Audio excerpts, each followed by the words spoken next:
We Summer are campers. live with Summer Camp. Woo! It's hat day at summer camp, right, Tom? Oh, it's just hot. It's hot and it's humid. And, I've got my work hat on. Jeremy, thank you. We got through last week. Everybody marched around. We got our 20,000 steps in. Um, Despite all the rain. And then today we got the remnants of Hurricane Beryl rolling through, and it rained like crazy again this morning, and we lost two trails. Oh, So I got a call. I got a call from the board of directors, and I don't know. They must have cameras somewhere in the woods again. I told them that that was a little creepy, but I think they do because they know that the trails are gone. And since this is their main product, the summer camp, they want they want us out there today with the campers with work utensils no. and cutting new trails. And because a camp without trails is not a lot of fun, I guess. Is that a project? How do we deal with this product and project and product thinking, all of that mixed together? And why is that a problem in work intake? That's a really interesting question, Tom, and I'm glad you teed up this metaphor.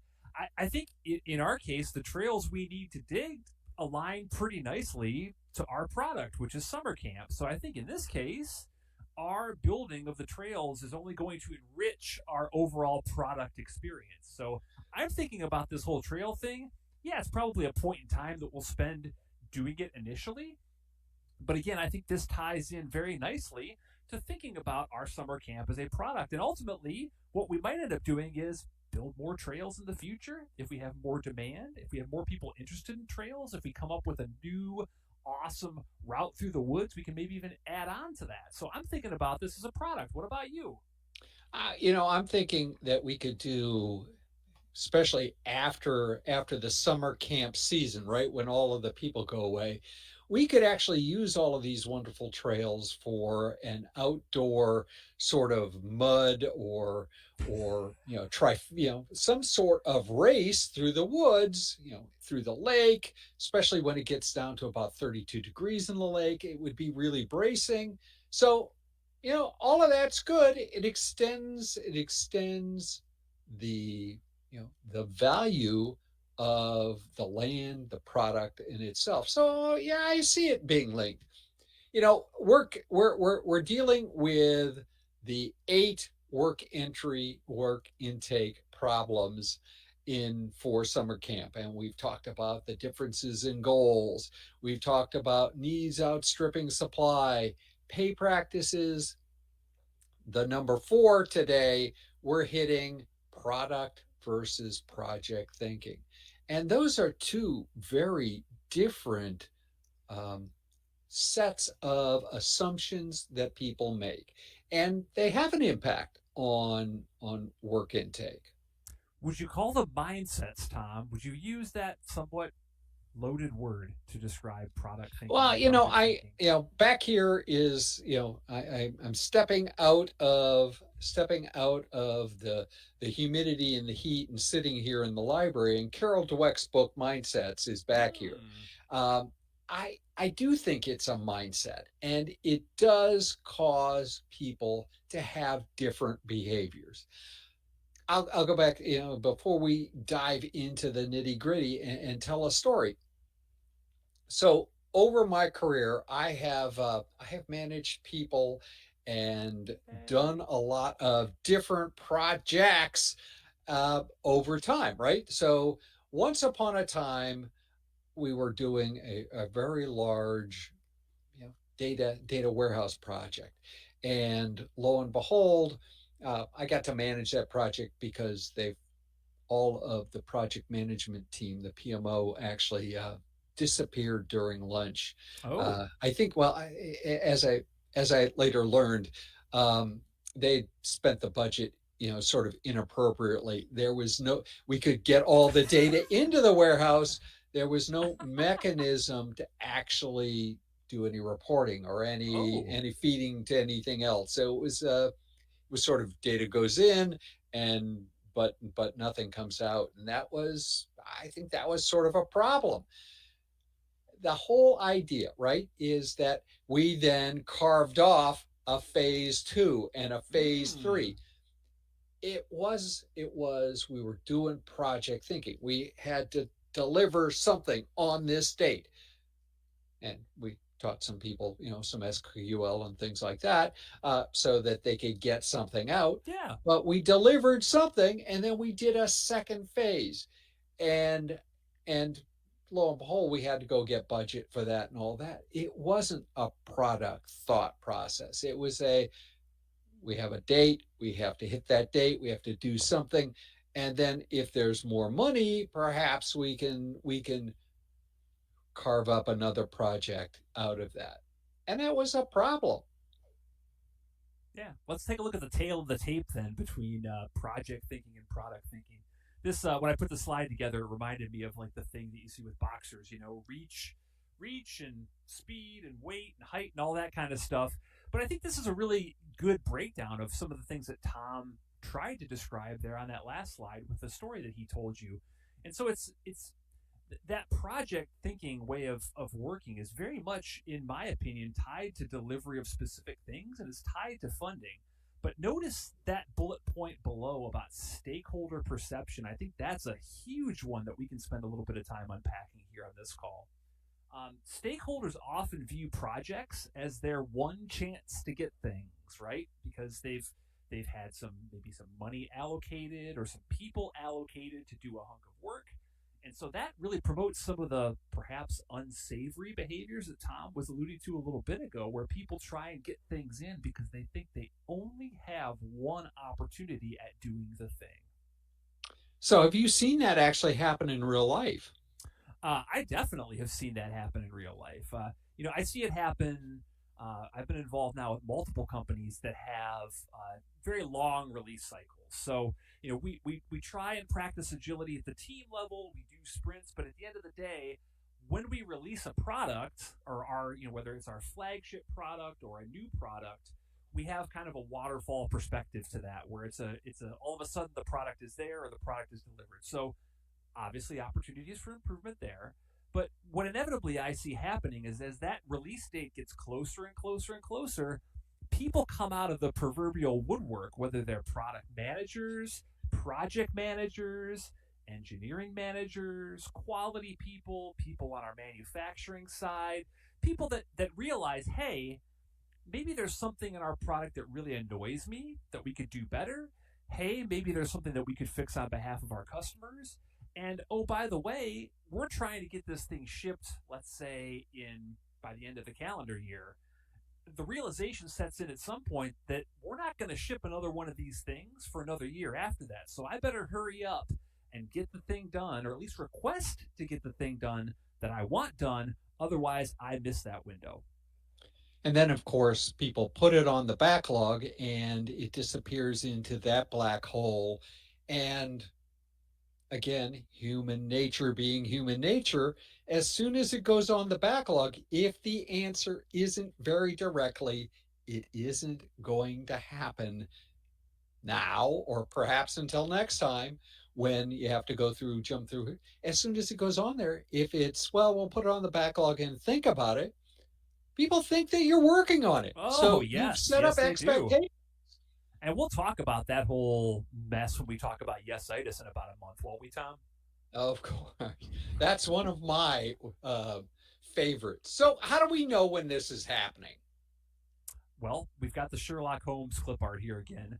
This is very much a list of questions that you can use in your context to help figure out whether the people you work with, whether the organization, the enterprise, are using that project mindset or if they're thinking more about products. And so some of this is like really pretty easy to spot. I know we've done some of these slides before where we've said, hey, figuring out how much money people make, that's going to be a hard thing to figure out. But like some of this is dead easy.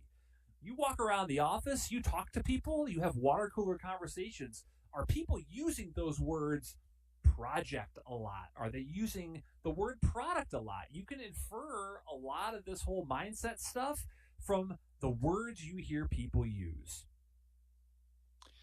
The idea, and I'm I am of the opinion that intrinsically there is nothing wrong with the idea of a project. And but I do think that the idea of not having a lot of interim drops Mm-hmm. and such that you can get feedback is a problem.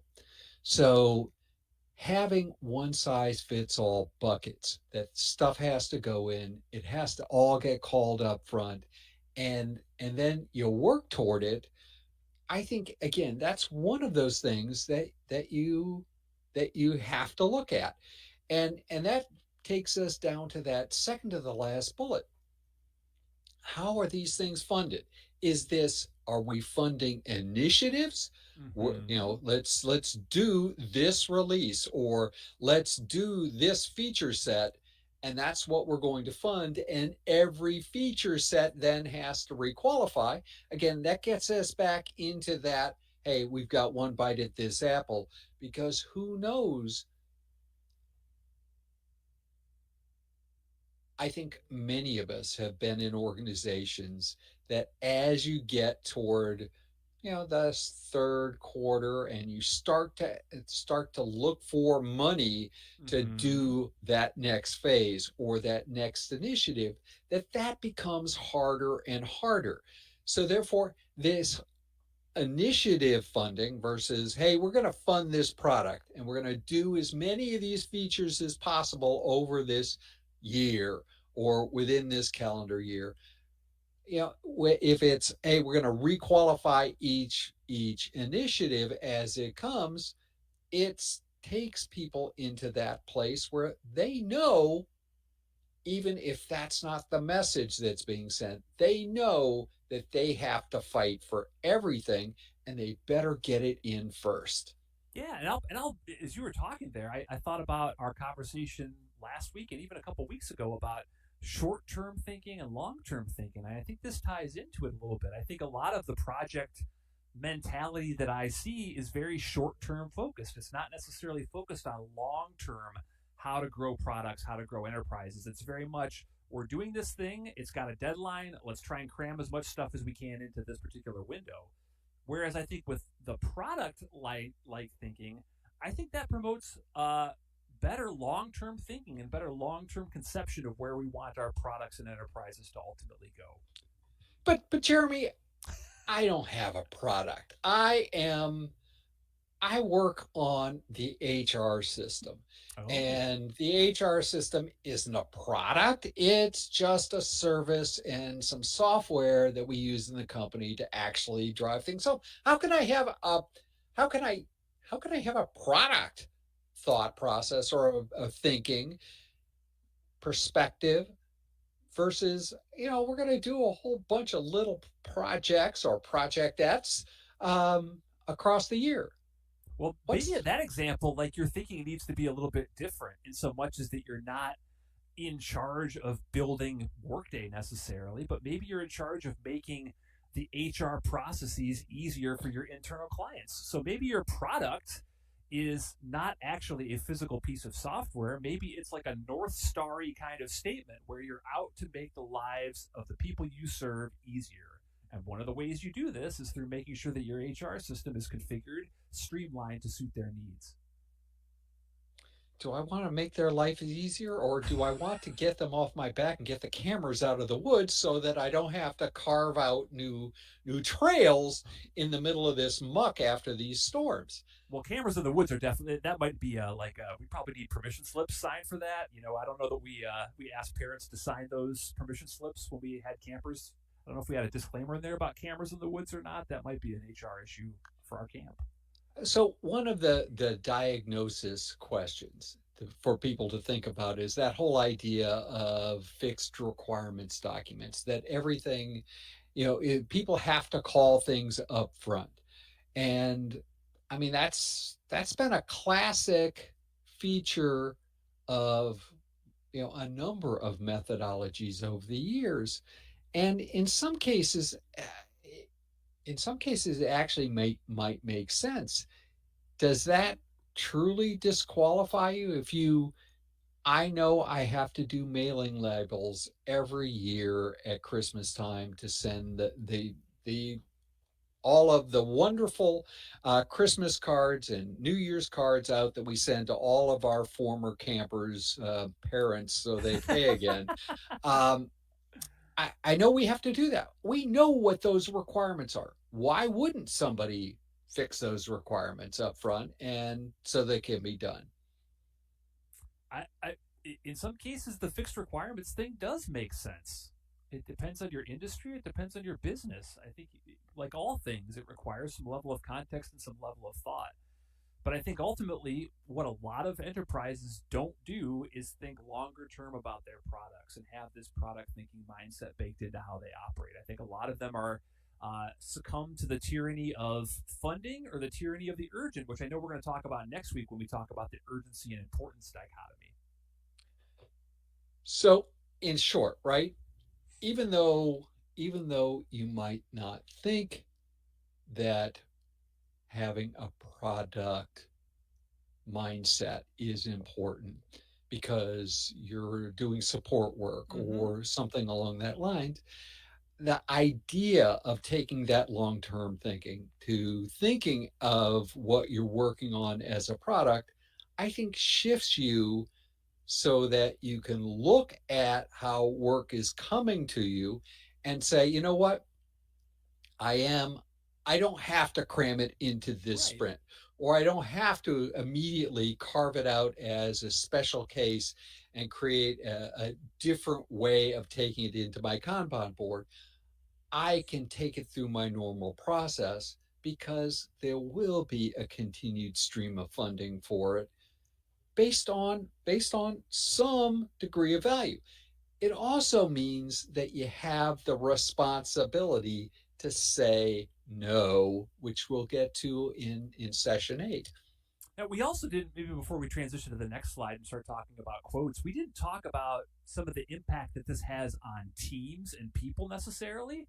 I think this has an incredibly powerful impact on the people who are doing the work because if you're part of a project team, right, that implies that somebody came and plucked you out of, like it's almost like the Monty Python thing, where the cartoon character picks you out of wherever you are and drops you somewhere else. That's their version of God in Monty Python's Flying Circus.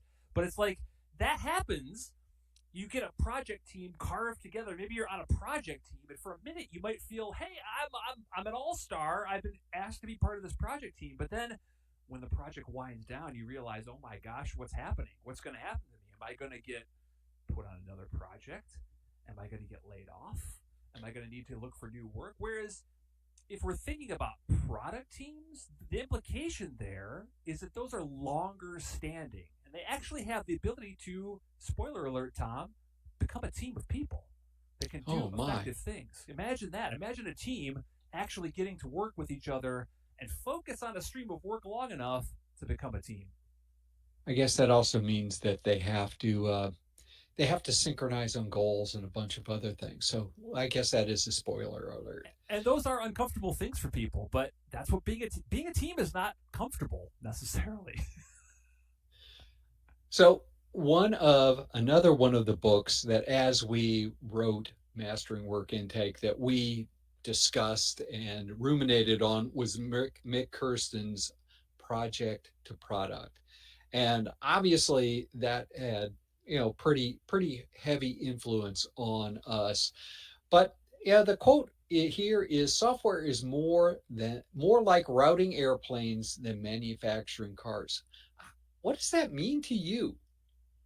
Well, to me, it's a manufacturing of cars is like a one and done, repeatable kind of thing. Whereas routing airplanes, man, there's some complexity there. I'm not an air traffic controller. I grew up sort of near an air traffic control station. I know air traffic controllers, but that job is so complex and so full of different variables and variation. And I think that is an apt metaphor for the software we create. But it also speaks to the fact that the software create never really ends. even if we get to the point where we end of life something, it's still around. I mean, goodness, Tom, I have a machine in my basement that's still running Windows 7. What? Eee. Well, I won't talk about Windows NT, and we'll go from there. I understood. So, but but there are scenarios where manufacturing cars is an apt metaphor for a product also. If Mm-hmm. you look at Volvo, right? So I'm taking Mick and thinking about all of that discussion that he had in the book about how they were framing off some of the early Mercedes. But if you look at Volvo, or if you look at Mercedes now in terms of the way they're doing the electric vehicles, those aren't one and done. Every one of those cars has a base, product, and then they're the ones, the things that make it special. Mm-hmm. So it's an interesting metaphor. The point that I take away here is that it's ever changing and that it's a flow, and that's required to in thinking about this as a product. How about Mr. Marty Kagan? So I in the news recently with some controversial statements about the agile product development industry, whether it's the product owner role, the product manager role, the agile coach role. Uh, this is a really good quote from him. I think we need a product that our customers love, yet also works for our business. My interpretation of this one is that we can't just be beholden to what customers need from us. We have to have a level of long-term thinking in the products that we develop. We can't just be beholden to short-term project-based thinking. We have to think longer term about the products we're building and make sure they satisfy the needs of our customers, obviously because we want to sell our products, but also the needs of our business. And if we step back away from the idea of having to sell it and it's an internal thing, I think it still holds up. Mm, And that interpretation that we have to think through and make choices so that it works for the organization and supports where it needs to go for a long term. I was working a few years ago with an organization that was on their fifth time they were rolling out a well, okay, I'll name it Jira, and it has nothing to do with Jira, plus or minus, but it was that because it is so customizable, that they'd gone through a process of everybody being allowed to make individual changes. oh, that's Every fun. team did something different. Every team Sure. had made changes to the data, all of that stuff. And at some point, it became so kludgy that they couldn't upgrade. They couldn't do a lot of different Mm, things. So even though that was an internal product, it needed someone to be the product owner, to think yeah, through it so that it worked for the organization, not just every individual customer. good one. Let's talk about breaking the cycle then. We've created a lot of these slides for summer camp, and a lot of these slides are somewhat similar. I think that step one in a lot of cases, and this one is no different. It's going to be going to the Gemba and observing. We talked a few slides ago about listening to the words that people use to describe the work being done. Does that word project keep popping up? Or does the word product keep popping up? What kinds of thinking do you see from your product people? Do you see a lot of short term project deadline driven stuff? Or do you see more, hey, here's the product roadmap, for example? We didn't talk about roadmaps at all, but here's the roadmap. Here's where we think we're going. We've built in opportunities to adjust. Do you see that kind of thinking? I think it's Well, a let's bring back that word roadmap for just a second. do it. I mean that I think ties very nicely into the number 2 point. Understand the role of funding. And I'll leave the PMO and the EPMO out of this for a second. The idea of having a vision, having a goal, whether it's an internal product or an external product, where it's going is important so that you can say, okay, we're pursuing this. Here's the funding for pursuing this Mm-hmm. versus, okay, do this project and then come back to us and try it again. Funding, funding like pay practices last week is a huge, has a huge impact on behavior. It does, because that's where the money comes from to do the work. The role of product management. It's important to understand it, but I think it's also important to actually meet the people who are doing this work and understand what kind of thinkers they are. Because I think to truly shift your enterprise or organization from a project thinking mindset to a product thinking mindset, the product managers have to be at the forefront of that change. It can't just be an, hey, the agile people say we should do this, or hey, the PMO wants us to do this. You have to have those people in product management be at the front line of that, because they're the ones who are ultimately going to be responsible, I think, for instantiating a lot of that product centric thinking in an enterprise. Interestingly enough, recognize that the people playing that product management role may not be called product managers or product owners. They might be other things. They might be, department managers. Yep. They might be. So look for the role, not necessarily the title. Good And then point. obviously you're going to have to think through this and suggest changes to fit in a new funding mechanism, an idea of thinking about this as a product versus a project. And that's hard because, let's face it, many of us over the years have been trained, probably have project tattoos somewhere on us that that that locks us in. It's a hard lock in terms of mindset. So we have to shift that mindset. And last but certainly not least, retrospection. So with any of these understanding what changes to make and making changes, retrospection is a really important thing to understand whether the change you recommended has an impact or not. We have 4 more summer camps upcoming. The next one, the next one is, I can't even read it this far. The whole idea of urgency and importance and that dichotomy. And that, again, we're looking at how people's behaviors. So go to LinkedIn, sign up. We want you to be there. Obviously, we'll make sure that we capture this and roll it out so that you can see it, Yeah, whether or not you get there live or Memorex. for sure. Uh, Finally, we mentioned our book before. If you haven't gotten a copy yet, I think you should go out and pick one up. Um, we're talking about how to maybe generate some future interest in the book a little bit. We might have an idea to do a book club later this fall. Stay tuned for that information.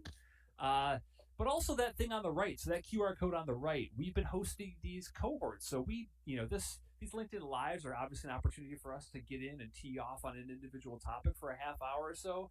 But if you want a lot more time and a much deeper dig and a whole lot more activities and exercises with us, hit that link on the right of your screen and get signed up for one of our future cohorts. You can either sign up for the one we have offer next, or you can sign up for our mailing list there, which will keep you abreast of any future date offerings.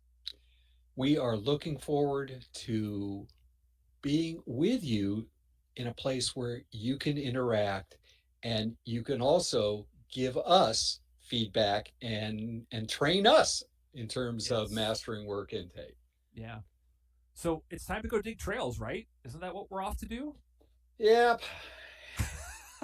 Hat back on. I am ready to go. So I'm going to go get my shovel and get out of this nice air conditioned library and go off. Again, until next week, Bye, folks. have fun.